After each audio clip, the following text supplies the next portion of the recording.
জাহান্নামীদের খাদ্য, জাহান্নামীদের পানীয় এবং জাহান্নামের বিভিন্ন শাস্তি সম্পর্কে বিস্তারিত আলোচনা করব ইনশাআল্লাহ। আগুন হতে প্রস্তুতকৃত পোশাক, বিছানা, ছায়া, ভারী বেড়ি এবং আগুনের জিঞ্জির, আগুনে উত্তপ্ত ও প্রজ্বলিত ভারী লোহা ও গুর্জ, আগুনে উত্তপ্ত। আল্লাহ তাআলা পবিত্র কোরআনে বলছেন, জাহান্নামীরা জাহান্নামের আযাবে অতিষ্ঠ হয়ে ছায়াদার গাছের দিকে ছুটে আসবে।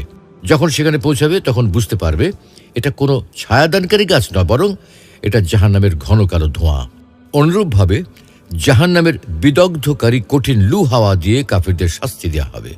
জাহান্নামের ছায়ার বর্ণনা দিয়ে আল্লাহ তাআলা জাহান্নামের অগ্নিবায়ুর উষ্ণতা এত প্রখর ও কঠিন যা সকল জাহান্নামীকে চূর্ণ বিচূর্ণ করে দেবে। যে আগুন মানুষকে জীবিত থাকতেও দেবে না, আবার মরতেও দেবে না। আল্লাহ তাআলা অন্যত্র বলেন, জাহান্নামের আগুন অনবরত প্রজ্বলন করা হবে, তাপ কমে যাওয়ার সাথে সাথে আবারও জ্বালানো হবে, তা কখনো নিভে যাবে না, কারণ এর জ্বালানি হবে মানুষ ও পাথর। আগুনের লু হাওয়া সহ্য করা মানুষের জন্য অসম্ভব হবে। গ্রীষ্মকালে গরমের তীব্রতা জাহান্নামের আগুনের উষ্ণ বাষ্পের কারণেই হয়ে থাকে এবং জ্বরও জাহান্নামের আগুনের একটি অংশ।